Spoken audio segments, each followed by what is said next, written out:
right, that looks good enough. Wholeness, everyone.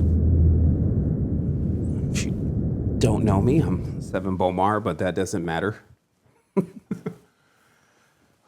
In fact, little or nothing matters except for you, especially right now. And I'm going to begin by giving you some very strong pointers for this practice that is going to be happening, as I mentioned, over the next, I guess we got 8 more days. So this was 9 days. And in this practice, we're going to get ourselves prepared for 2024, which again, is not something that anyone should be sleeping on. It's happening now. But every day as we come into the space, you'll notice yourself more refined. Like just simple stuff for me is like, okay, so this rug, as you can see, is like a tapestry rug. The center of the rug is actually here. My mat is kind of cocked this way. The camera's over here. So probably by tomorrow, I'll have this completely lined up so it keeps me lined up. And this is just a part of the practice. It's not necessarily different things that you need to go buy and stuff that you need to train yourself on. It's about being more aware of yourself and the power of your composure. Because as we know, a composer is a being who is like an orchestrator, right? So in the symphony of life, you need something to compose with. In fact,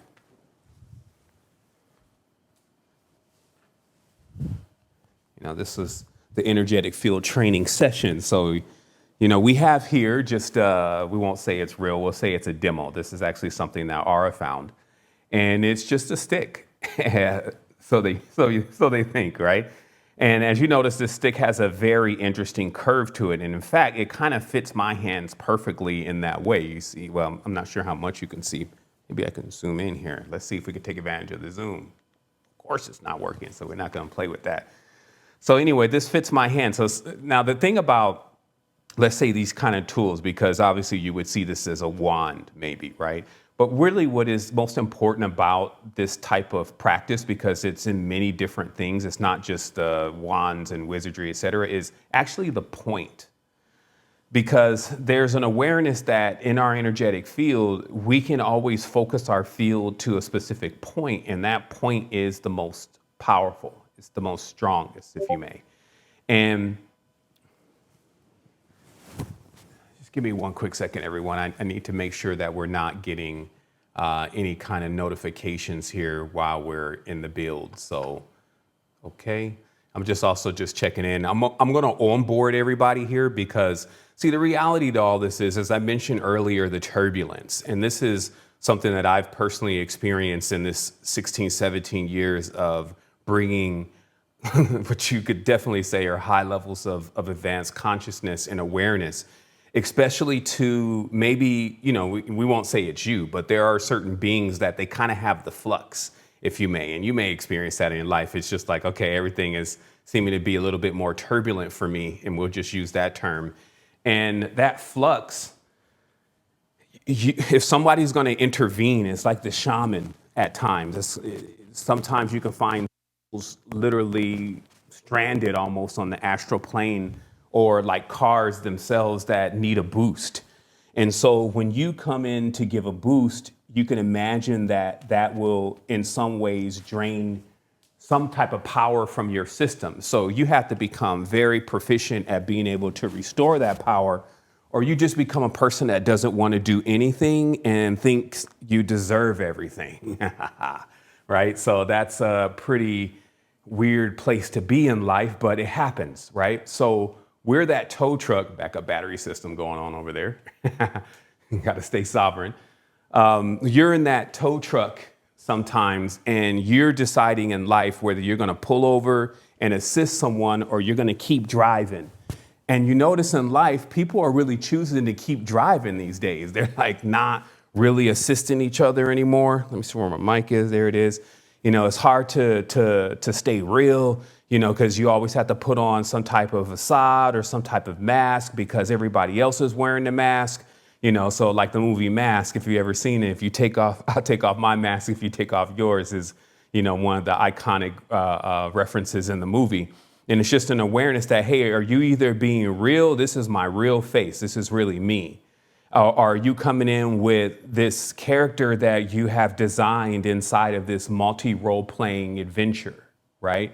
Because everything about life is really like a game. Like I can't say that enough because this one is illusionary. It's not the real one. And the reason why it's not is because there's something so much more greater. It pales in comparison to that.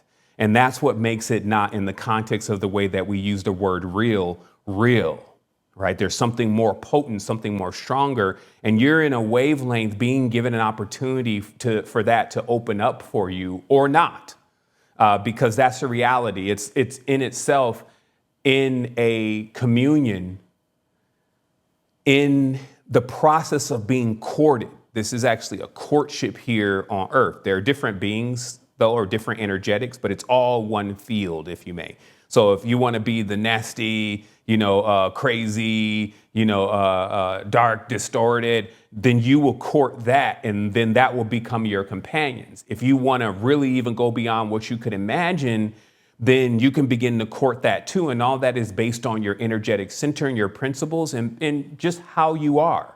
So if, you're one way in one scene and another way in another scene, you're not being true to yourself. We work on consistency because the consistency is the point that is here. So let's just be mindful of that, our posture in life, it even starts with your house. It starts with your own space. Now, that's actually a big part of this because I'm going to go through this step by step. And these are going to be things that you need to remind yourself of from time to time.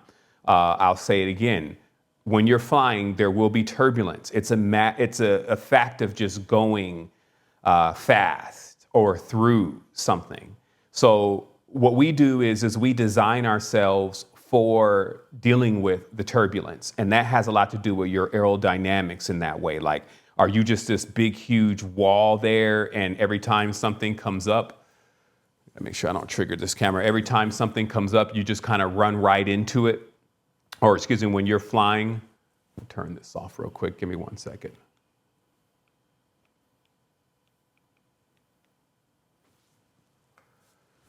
So let's say you're a flying wall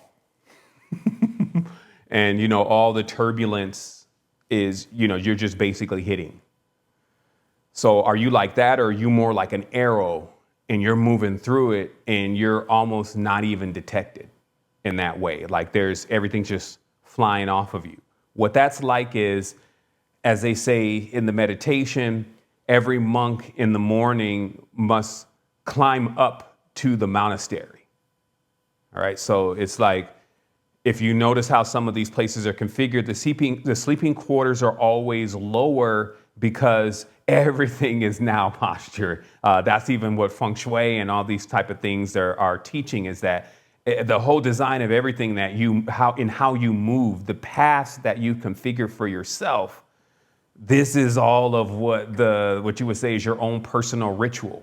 So if in the morning you leave one place and you walk up, this is like getting into the rhythm of life, because generally most people go kind of to the sub levels or the, let's say, nether world of life. The nether region is the dream world, the nether world, right? So in that, if you woke up and then when you went to your meditation, you climbed up to something, you see how like now you're in this huge metaphoric pattern because you're leaving there and now you're going up. But then there's this climb. Right. And this is what many of the monks say about like where the actual monastery is generally they try to keep the path. It would be eventually worn over time by those who walk to meditate. But originally the path would be very rough. And then, you'd be going and, you're going through all this. And then you get in the monastery and now it's time to meditate. You see what I mean? And this is like the process of explaining in another way that, hey, you're going to go through some things. So since we're booting up this space right now, right, and we're basically putting a beam through time, a tunnel through time, if you may. And there's a lot of power and energy with it because of what you're going to learn here and the things that are going to happen for you and also everybody else in the room, right? So all of that is like now you're entering something. And this is why I was saying before about your journey here on earth is about courtship. And so the beginning process, the hold is very small because it's only a few that are actually going to be able to get in and go beyond and actually what I would say is to meet your true match here with earth energetically. And so that way your spirit gains a pair, which is kind of like what they call repair.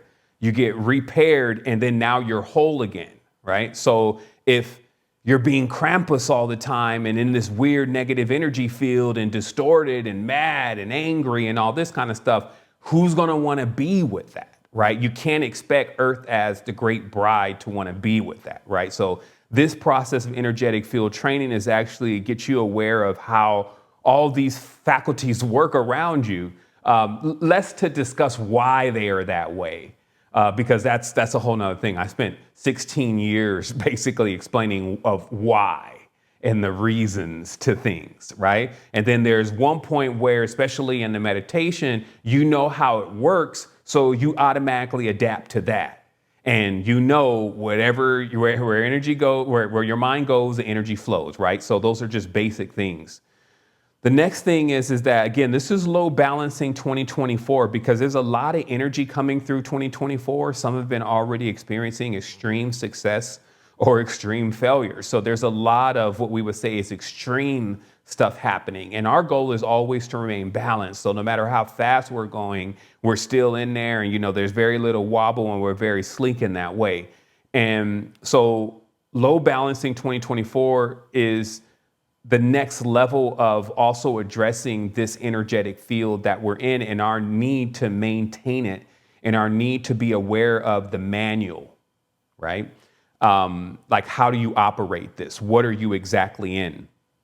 So we have this process again of training the bodies in front of us because it's not just your mind that needs to be trained. It's also other bodies that you use them, but you may not even know how to use them. Sven called it untrained frequencies. I really like that term because it's just like that. You've never drove this vehicle before. It works different. It's like when you get on when you start flying a drone, right? Versus maybe you just been flying planes. And because a drone has another spatial and it has the ability to hover, it's a slightly different control path and the controller is a bit different. This is how it's like to get in certain bodies. And so if you start using certain buttons, if you made that you generally use in one body, you may crash it. And this is what many experience when they're about to get into the out of body session and they find themselves immediately pulled back into the body because they turn on a certain sense too much. Okay. So this is the training process, if you may, or a primer to the training process of being aware more of why you want to begin to just really start managing yourself. We're so external. We've talked about this before. Everything externally is tugging on us all the time. And I don't knock the external. I believe that it should be at least 50% of our reality, right? But there's also that other balance. I need to be making sure that, especially as the external is amplifying itself, that my internal is amplifying it so they can continue to remain balanced, but I can continue to go through this new experience, right? Because as things keep expanding, you come into more experiences. So one of the first things here is in relation to this environment. Now, I'm personally in my own maker space. So this is not directly a part of, let's say, the home where we sleep and where the kitchen is and all that kind of stuff. There is a small kitchen here, but this room is mostly configured for me to be creative. And I've been here so much, it definitely has my energetic signature here. Like, I'm sure even long after I move on from my experience, there will be like a hologram version of me still walking through this space because of how much I've created in this space, okay?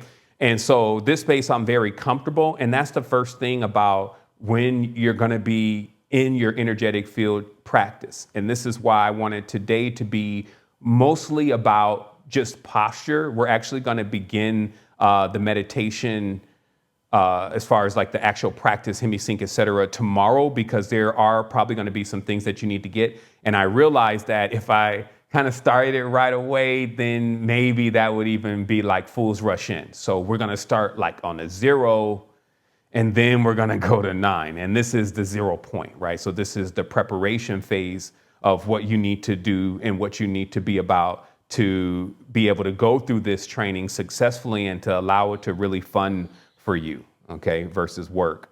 So you have your environment. So that's the main thing that you really want to think about. Now, already remember, turbulence is going to be in the mind saying, see, this place is not, man, everything is right here for me. But now he's in the room sleeping and snoring and the dogs are, and that's turbulence, right? Because, someone's like, where is this turbulence coming from? It's coming from most of the time the mind, and then the mind manifests it into the reality or vice versa, right? So the mind will always try to find why you can't do it or why it's not going to work for you. And that's turbulence, right? That's just the term we're giving it. So it's important to center oneself and be like, okay, well, I may not be able to do all of these on the list, but if I can check off most of them, then that would be great. So for all my scribes and note takers in the building, if you could, post some of this into the chat as a reminder, I'm sure it'll help someone to also write down things if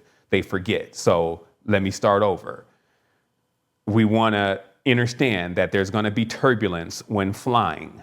That's going to appear like sometimes you're going to trust that you're going to make it here at 6:30 and you end up at 6:40, or something goes on that you feel like, hey, and you just go way too much in the monkey mind about it. What it is you need to get more trimmed down. You need to get trained for real. Like, who's going to tell you what to do? This is what I always be like really seeing about just people in general right now. Like, who is going to be telling such a haughty, confident, know-it-all species what to do? This is why mentorship is virtually on the decline right now. It's like, what I call it, American Idol. One person is going to win this all. And that whole mentality that, it's like you didn't do this collectively with everyone, including breath and air, that, which is all false. That's what creates falsehood and illusions, right? So this is a real mentorship. So we're standing on the backs of giants, if you may, which are our ancestors and the DNA that we're carrying. And we honor that and we appreciate that and we understand the power of that. And that's why a lot of these books, they'll tell you, like, never try to do anything that you're not really good at. Find somebody else that is and maybe potentially learn from them. But if that is a part of your business or part of what you do, you don't need to be there in a space that you're not really good at and comfortable in, and then thinking that you're going to excel. It's only going to kind of slow things down for you, right? So also, as a note, this is low balancing 2024. This is being a real being now. So errors and all that kind of thing and prepping up and makeup and trying to look good and all that kind of stuff, that's for all the external. This is about you now maintaining your balance, because in 2024, depending upon how it's going for others, not necessarily you, they may need a tow truck from time to time, and you need to make sure that you're powered up. But to do that, you got to begin to train yourself to work through turbulence. And on top of that, you need a trainer in that way. Like, I was just thinking the other day, man, I wish I could get a trainer to come in and we work out. I wish I can get a trainer to come in and do this. Like, I'm totally about mentorship and training from masters. Okay, so just remember that. That's a big part of this. And you're training these bodies. There's more than one. And so because of that, you cannot use the same control system as you use in another body because it may be too sensitive. So you're just kind of like flooring it. And when you floor it, either you crash into something or you get ejected completely from the vehicle. So you need to learn how to drive. And these vehicles have a lot to do with what goes on when you go to sleep. So the vehicle you jump in when you go to sleep, and when you quote unquote die, the vehicle that you jump in when you die. And this is why it's probably very useful to get this training, probably even more useful than when you got your first driver's license. The environment is key. You say that, well, you only can control yourself. I hear many say that, and it's true. You can't really control other people, but you can also control the environment. There's more to this. And your environment, as you see, there were some incense over here. I think they're still burning over here. You can probably see some smoke. So what I'm burning right now is elemi and guacal wood, right? And I'll leave some links to that. Elemi is obviously when it's kind of like rubbing your hand on plants and pollen, and then finally they make a ball from it, and then that ball smells most excellent. I have an entire video on this. Actually, somebody can share that. The guacal wood I'll have to share because it's one of those new ones, but I have a video on this because these resins, and I'm not always talking about, but if you have them, they're fine, but I'm not always talking about those incense that just come in the box. I don't deal with them. I've heard so many crazy things about the incense. I'm good. I've heard everything from that. Sometimes they're made from dead people to that the wood that is used at times is like even particle board. So you just kind of burn this crazy. So the cheaper the incense, the worse it can really get. So you be thinking, oh man, what, $5 for $1? Oh yeah, I'm in. Let me get this or this or this. And this is the environment we're talking about.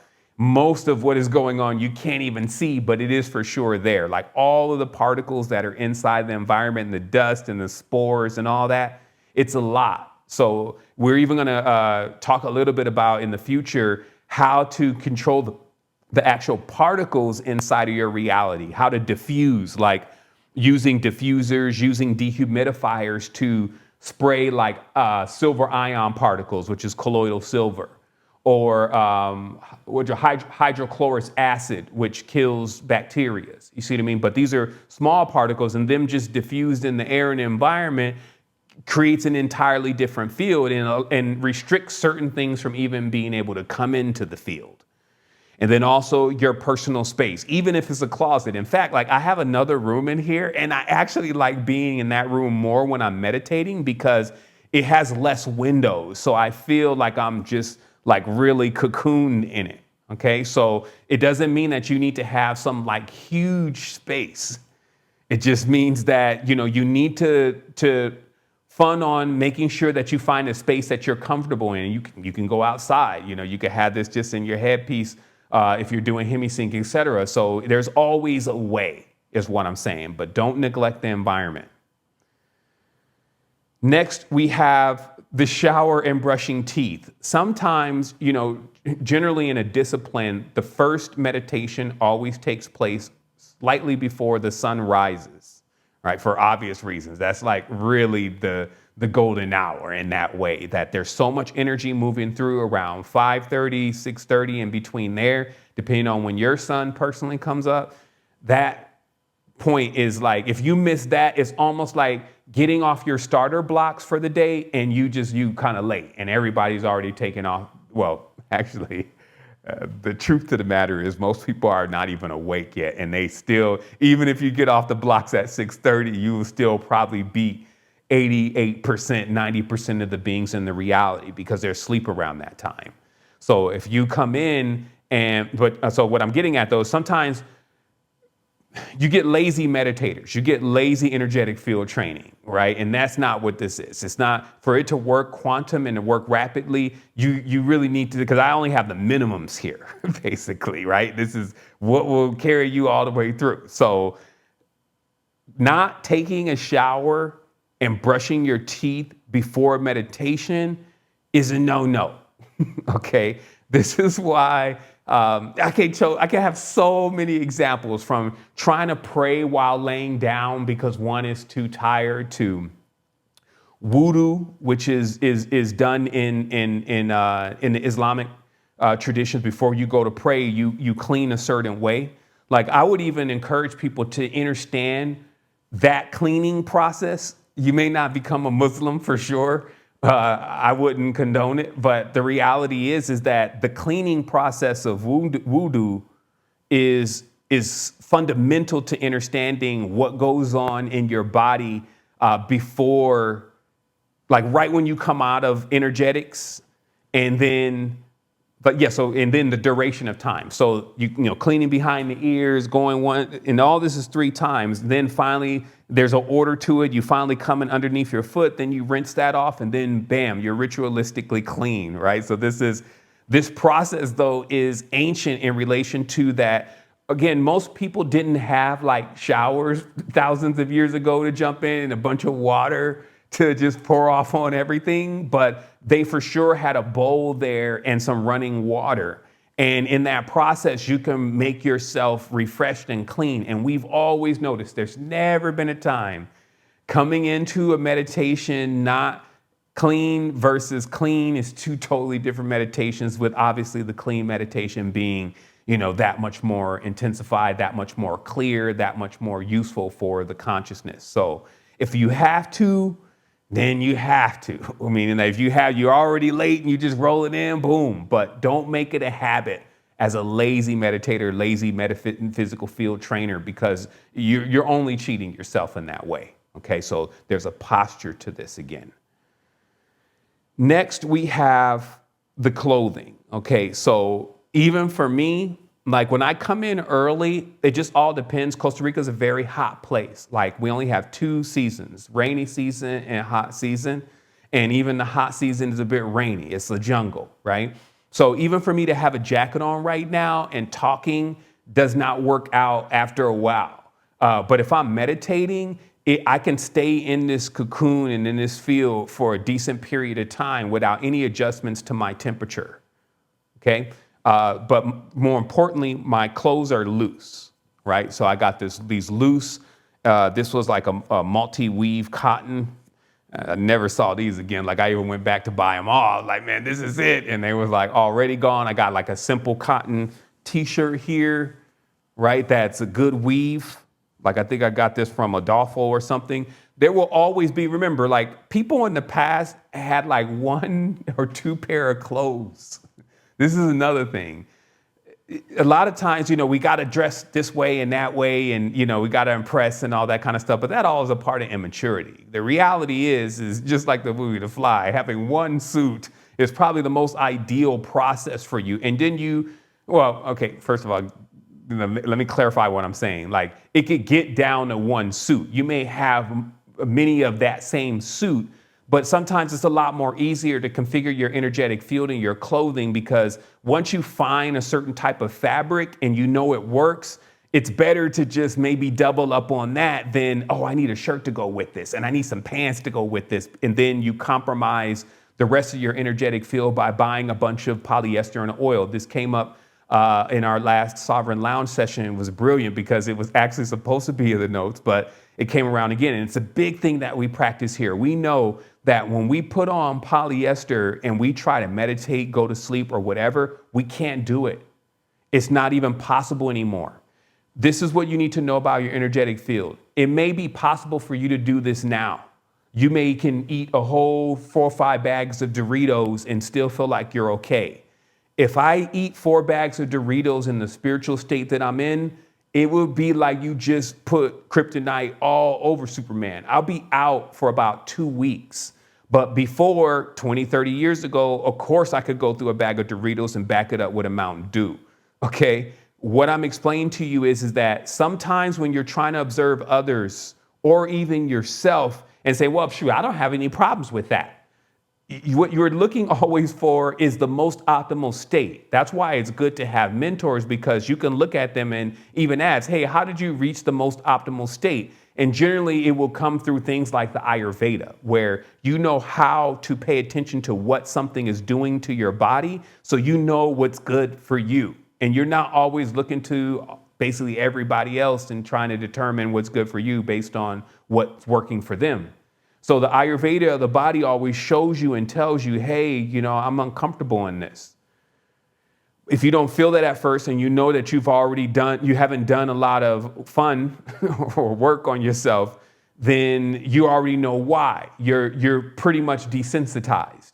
Your thymus gland is responsible for this. Okay. Your thymus gland is like first in command in the way where when you give an order, it takes that order and then translates that order to everybody else, which is why it's in here, right? Like, so The reality is that even the reason why we can't see other life forms is because we've already told our thymus gland that we don't want to see that anymore. And as I said before, because depending on where you are, if you go to a waterfall, you're probably going to see the most amazing kind of beings. But if you go to the cemetery or the trash heap, you're going to definitely see some bacterias magnified. Okay. So this is just the reality of the sight. So many children were born with sight. And in that process, though, their parents may have exposed them to, like, okay, so the child will be born with sight, generally maybe have a secondary friend or something like that, as they call it, a special friend, which is generally the child's ka, okay? And the child will have this ability and think everybody else has this ability. And then, of course, there comes that process of where the child's talking to the imaginary friend, as they call it, and nobody else can see it. And the child still continues this or chooses to shut down the faculty then. John, there's nothing there. This is not healthy. He's scaring me. This kind of thing. He's sixth sense, see dead people type. You know what I mean? So that will generally give the order to the thymus to get ready to shut it down. But if it persists, if the child then goes to, because the parent doesn't recognize the gift and then brings the child into, I don't know, a Freddy Krueger movie or whatever, it's going to be a wrap after that, because the child is actually going to physically, as we would call it, see these entities in the realm, not only on people, but also hanging out in the corner, maybe the top of the ceiling, etc. And they're going to, I don't want to see this anymore. And kind of just like a dream, you will stop being able to see certain parts of the dream because you no longer want to see that. Okay. So remembering that there's a command system that is already going on, and this command system is pretty much determining what you can see and what you can experience based on your own orders. So shower and brush teeth in order to keep the field and the countenance as clean as possible. Astral hygiene from just stuff that could have been floating through in the dream, etc. Loose cotton clothing to make sure that or hemp or anything natural that is not over processed and unnaturally, right? And you'll feel it. You have that shirt that you wear that shirt to bed all the time because it's just like, and I'll share some of the stuff that I have, just so, if you want to reference like, here, but you have your own compass and your compass will tell you, but don't be silly either though. Like if you're in basically fabricated oil. So, just the last addendum on this, all polyester is a synthetic oil pulled across until it creates a string. Then the string is made and put into a standard loom, and the loom becomes the fabric. It's super cheap because it could be any kind of synthetic oil. You could do it with different types of synthetic oils. And trust me, they're not using the most expensive stuff, right? And then you put it on, and then this goes right over your countenance because your skin is your aura. Right? And it's the largest organ in the body. It is the light body. It is the derma, which is the dream, right? Dermatology. It is the dream, DERMADREAM,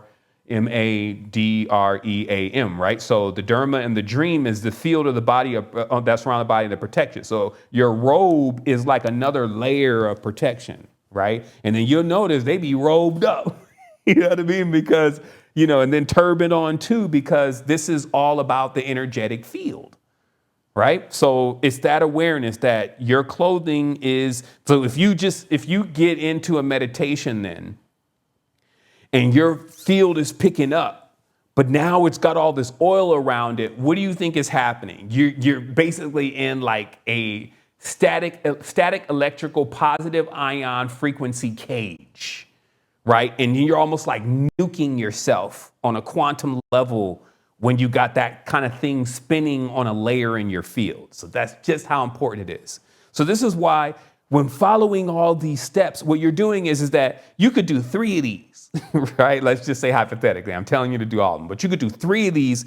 And if you hadn't done them before, it will make the great transformation. Oh man, that was it. You see what I mean? So these kind of things, and I don't think I need to mention also that not wearing shoes will probably be key because you just don't want anything like loose, super tight, around you and this kind of thing until you may wear a belt. Like some wear a belt or a sash to protect their backs, okay? Because you got a lot of energy moving first from the coccyx or the base of the spine. And in fact, I don't even got mine right now. And I'm like, yo, I like that. It works better for me. It's just a simple sash. The mamos actually gave it to me, and I just tie it around the waist, and it's, super easy. And, I fix it in, and it holds my whole posture stable, right? So this is why you see master meditators with the big sash on, because this is also protecting their spine. Because when the root chakra starts bulging out some of its vibrations and frequencies, your actual physical spine does not suffer because of that. You see what I mean? So this is that. So imagine now what you're really looking at. And that's why I was saying about how clothing plays a key in this, and why cats really have one or two pair of clothing. Of course, they probably have 5 pair of underwear and undergarments. But as far as the clothing is concerned, this is like, even when this guy is gone, quote unquote, in some of the traditions, they put it all there, and either they put the picture there and that becomes a shrine for the person, or when they return, as you know, they ask him to pick out, which one was your robe, which one was your dorje. And he will go right to his robe and right to his dorje, because it's still carrying the energetic frequency and the energetic center. So this is the big thing. Wow, this has me also wanting to mention, just taking that astral hygiene course, right? Vibratory energetics, okay? Because, if you're gonna make sure you refine this and you've never done this before, there probably are some things inside of your room and inside of your space that you could do without. There are probably some clothes and things that people gave to you that you can do without. Just remember that when you're spinning up the field, you're basically giving everything the life to live. You're animating the memories, if you may. So being conscious of this is also being aware of your power, okay? And I do look over here from time to time to make sure that we still broadcasting, everything's working out. We're almost done here. So for me, you see I'm sitting on something, okay? So for y'all youngsters, you can sit on concrete. Well, I wouldn't advise it. Okay, so let me just give it to you. First of all, for a woman should never sit on concrete or any kind of artificial stone, because she has what we would say is like a hole.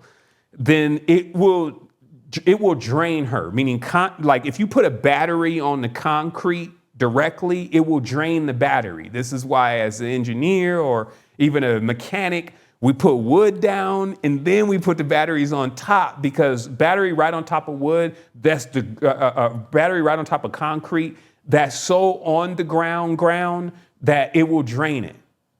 So generally, you're kind of basing what you're sitting on. I always remember, I'm always mindful first of explaining to you the least that you have to do for those that may be finding things a struggle. Okay. So that's what, any kind of hesitation, I'll just go through my whole energetic database and be like, is there anything else that you can assist them with? And maybe not having to do that. And then something will come through and override and be like, no, think of this. Think of this. Every being on the planet generally that meditates always has a rug. Again, because Islam is carrying over so many of these energetic principles, every Muslim has a rug. Every yoga practitioner has a yoga mat. And you learn why after a while is because your body directly against a hard surface, no matter how Dr. Bolo you want to be, over a prolonged period doesn't work out. We don't even let dogs generally lay on hard things, especially when they're older, for prolonged periods of time, because it messes up their joints. It's just a fact of how calcium and the rest of these composites work. Okay, so for me, right now I'm sitting on top of one. This is like a square pillow, and I'm sure, these are all over the place, so somebody can share a link. So there's like a square mat that's down here. I'm big boying over here, so I got the rug underneath. And then there's actually a square mat here. And then there's a round pillow that goes with the mat that I'm sitting on. And what this produces, and somebody will share a link here in the chat here in a moment. But what this produces is it produces the perfect kind of like slope, because my butt, if you may, is sitting on top of the round pillow while my legs are crossed. And there's like this now has gone down one. So this means my spine is forcefully like out here a bit. So when I lean back, I'm perfectly straight and I don't have any problems or any pains. Now, I'm not going into full lotus right now, but the reality is that this is something that I could do for hours and not be uncomfortable.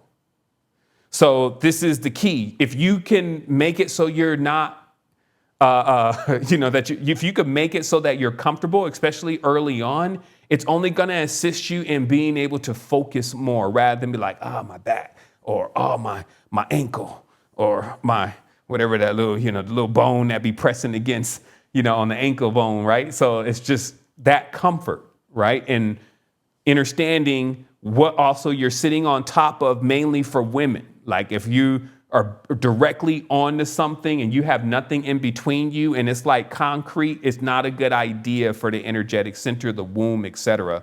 And I would assume that in certain ways applies to men also. So take note. As I mentioned, the incense, and this is what I was saying about environmental manipulation. Like I saw somebody in the chat say, they really are hoping the best for all the family members and everybody around them. They're super smart, but they need to get on point. And, they even like jumping into space to see if they can get some knowledge and wisdom to assist them in getting on point. The power in the environment is key to always remember. You don't even got to talk to people sometimes if you know you're always going to get the same result. You can enlist these trees. Now, like I said, with the Elemi and all of the different ones that I recommended, it's not just Palo Santo, sage, frankincense, myrrh. Okay, that's like your standard Western and Eastern formula, right? That's everybody's just aware of those. But there are so many more. And the therapeutic level of a resin is even at times at height with things like the feeling of what you would feel sometimes when a person is on something like a lighter version of a marijuana, meaning that aromatherapy is a fantastic exploration into how you can just even be calm, happy, in the whole nine, just because you have a certain smell in the environment, because this smell and the essence that's in this smell and the elements feed the entire field, okay? And then when you have this going on, people will walk into the house and they'll be like, it smells good.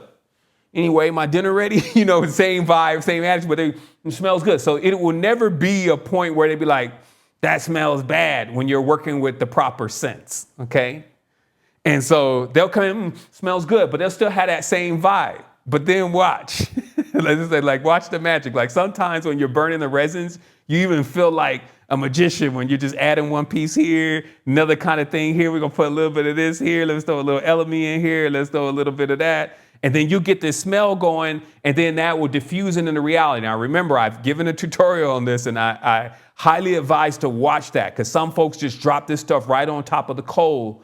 And that first 2 seconds is great. But everything that comes after that is not only so harmful for the environment, but also so destructive for the essence. And that's why you smell it. It's like, wow, it smells like carbon and the place be all black. And that ain't it. It's a technique to this. Like the Japanese have an entire spread on how to burn incense. But for me, I distilled that and was like, look, this is the main key. Don't put this on an open fire. Use this. Here's aluminum foil, whatever. But, do this process, because you'll find that, like, I got this case.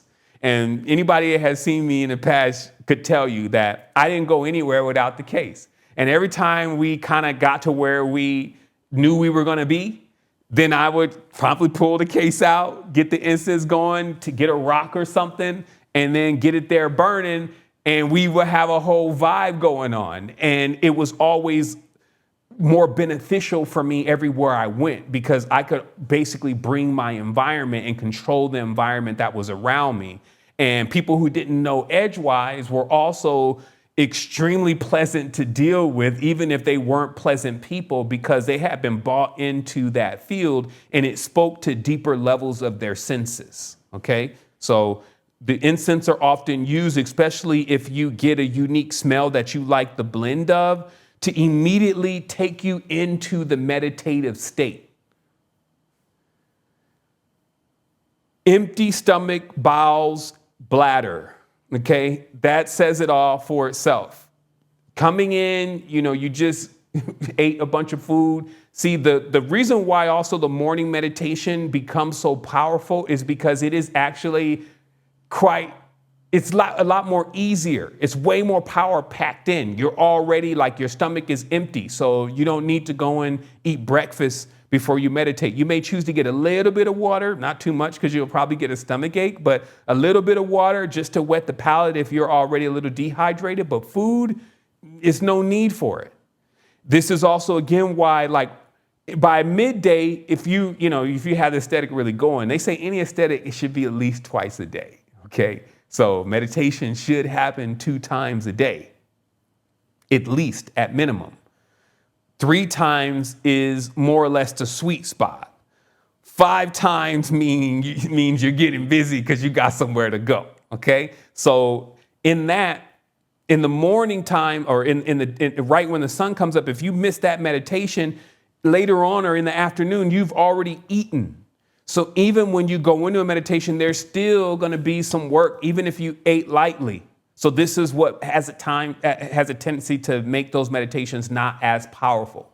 So just remember, especially in getting that early morning one in, empty bowels, empty bladder, you're on point, because as you begin the breathing, which you'll see tomorrow, the detoxification process is incredible. Especially early in the morning, there's so much sediment. And this is why we talk about brushing the teeth, because the mouth is just like a party house for bacteria, right? So, getting all of that out early in the morning, or getting as much of it out as far as detoxifications in the system, it's just oxidation.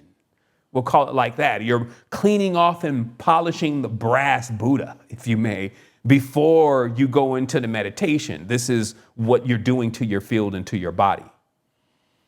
So lastly here, before I play this recording on posture from one of the great masters, in this process of our hemisynchronization, it probably would be the best idea for you to have headphones in the upcoming days in the meditation. And this is why we weren't going to start the hemisynchronization meditations today, because I know some will probably just come in with their with their phones or with their desktop. And there's a bird there. It just sounds just like somebody was calling you. But anyway, they'll come in with just a desktop or whatever, and you didn't get the headphones. And I didn't want it to be like this huge scramble when everybody came in here to meditate. Also, I had to make sure that we turn this around right away, this recording, for everybody who kind of comes in the day or, comes in the future, that they can at least hey, you want to get the meditation in? Somebody share this link with them, because they'll get this knowledge and information, so they'll always be prepared. Or maybe just that day they get a chance to sit in, right? However, having the headphones is key, because the hemisynchronization, of course, is working with both hemispheres of the brain. And if you don't have that audible effect, it won't do exactly the same thing. Now, if you can't find any headphones, no headphones coming at all, come in anyway and just keep your breaths going and listen and dial in. But the most optimal way is to have the headphones. Lastly, maybe someone can assist me also in sharing this link. There's an app called Oniri. That's Oniri. And this is a dream recording app. It's actually pretty extensive. I will say that when you come into the app, remember that they'll try to charge you for the app. Just go to that little thing on the bottom that says, "Nah, I just want to try it," or click out of the screen or whatever, and it's absolutely free. I've been using it for 8 years or something like that, and all my dreams that I've recorded are still there. You could always transform over something else. You could use just a pen and a pad, because I know some of y'all are ready to jump on me like, I just use my diary. Absolutely, use the diary. But whatever it is, do it. Start recording the dreams. It's going to be a big part of where we're going with this, but you're going to need to train yourself, because beyond seeing your hand and some of the techniques about lucid dreaming, one of the biggest ones is when you record the dream, there becomes, after 2 weeks, maximum, always this point where you're in the dream and you're literally saying, I need to remember this because I'm going to write it down. And that becomes the actual point where you'll be like, wait a minute. If I just said that, I'm lucid. And then you unlock the dream. So writing down the dreams is extremely important, really, for that main reason. And then, of course, there's plenty of other benefits. Okay. So now what I'm going to do is I'm going to play this recording before we adjourn today, because we've been here for an hour. So our sessions here have a tendency to be an hour and a half, somewhere in there. However, tomorrow it will be approximately 35 to 45 minutes, because we'll go right in. Maybe I turn the camera on just to show presence. Maybe even I will, if it's not enabled, give the ability for others to turn their camera on, etc. However, what it's primarily about for the next 9 days is going to be about this meditation. So there's really no need to really see anybody, because your eyes are probably going to be either downcast, potentially closed, or something like that in your focused position. So I can then become just a distraction. So actually, I probably will not be in the camera because I don't want to be a distraction. So this recording that I'm going to have you listen to right now is very short. And let me go to that now. All right, I'm so glad that the whole transmission came through. And as I mentioned earlier, we're actually in that beautiful energy of already kind of piercing the veil, if you may, and then starting to really enter into this aspects of who we are, starting to speed up the field a bit, and also aware completely of what we should experience and how to make transformations around us. And armed with that, you really have something potent already. Okay, now here's the recording. I'm gonna dial back. I'm gonna come in for about 5 minutes after this, because I know some are maybe on their way and have other things to do today. So I'm really trying to make this as brief as possible for you. But listen to this, and then I'll come in and close it out, and you can move on with your day. And then, of course, tomorrow we're coming in again, 6:30 a.m., and we're going in for our first training. A more inspiring environment for meditation, for the awakening of Rigpa. There is a connection between the posture of the body and the attitude of the mind. Mind and body are interrelated, and meditation arises naturally once your posture and attitude are inspired. If you are sitting and your mind is not wholly in tune with your body, if you are, for instance, anxious and preoccupied with something, then your body will experience physical discomfort and difficulties will arise more easily. Whereas if your mind is in a calm, inspired state, it will influence your whole posture, and you can sit more naturally and effortlessly. So it is very important to unite the posture of your body and the confidence that arises from your realization of the nature of mind. The posture I am going to explain to you may differ slightly from others you may be used to. It comes from the ancient teachings of the Dzogchen and is the one my masters taught me, and I have found it extremely powerful. In Dzogchen teachings, it is said that your view and your posture should be like a mountain. Your view is the summation of your whole understanding and insight into the nature of mind, which you bring to your meditation. So your view translates into and inspires your posture, expressing the core of your being and the way you sit. Sit then as if you were a mountain, with all the unshakable, steadfast majesty of a mountain. A mountain is completely natural and at ease with itself, however strong the winds that batter it, however thick the dark clouds that swirl around its peak. Sitting like a mountain, let your mind rise and fly and soar. The most essential point of this posture is to keep the back straight, like an arrow or a pile of golden coins. The inner energy or prana will then flow easily through the subtle channels of the body, and your mind will find its true state of rest. Don't force anything. The lower part of the spine has a natural curve. It should be relaxed but upright. Your head should be balanced comfortably on your neck. It is your shoulders and the upper part of your torso that carry the strength and grace of the posture, and they should be held in strong poise but without any tension. Sit with your legs crossed. You do not have to sit in a full lotus posture, which is emphasized more in advanced yoga practice.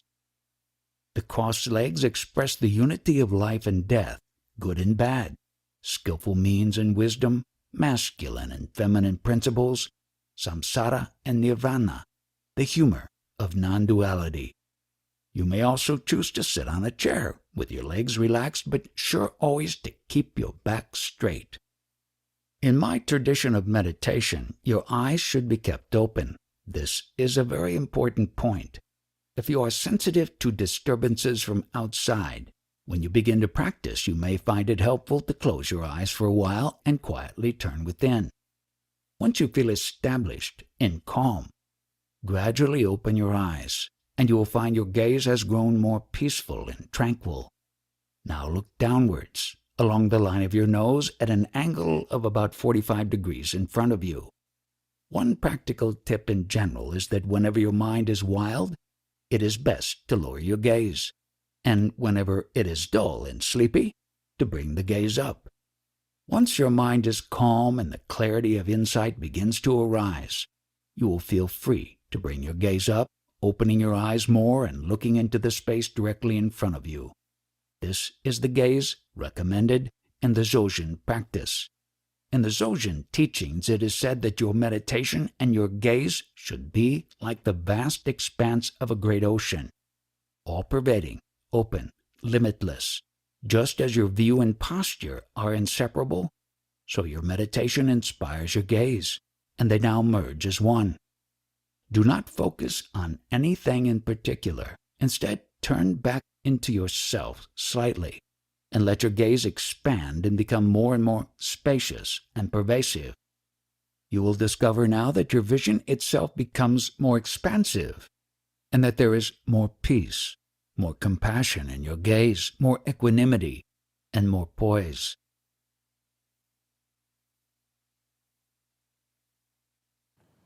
All right, family. So that is what we have for today. What I want to do is I want to make sure that I bundle this up and get it to everybody as soon as possible, so you can make any changes in your environment or in your space, things that you've heard. You have the opportunity to get things lined up for tomorrow morning at 6:30 a.m. Generally, as you know, we always bring in these New Year's with some type of energetic flow. So this is it. And it's always really attuned and at the level of what the experience is going to be for the rest of the year. And having a strong stance with what you are and a strong relationship with who you are is the most key fundamental thing in infinite existence. Life, by far or in any way, does not end here. It continues just as a dream. And how much control you have of that dream determines exactly what reality you live in. Even just alone, you taking over your dream world ensures you 6 to 8 hours of the day of what you prefer.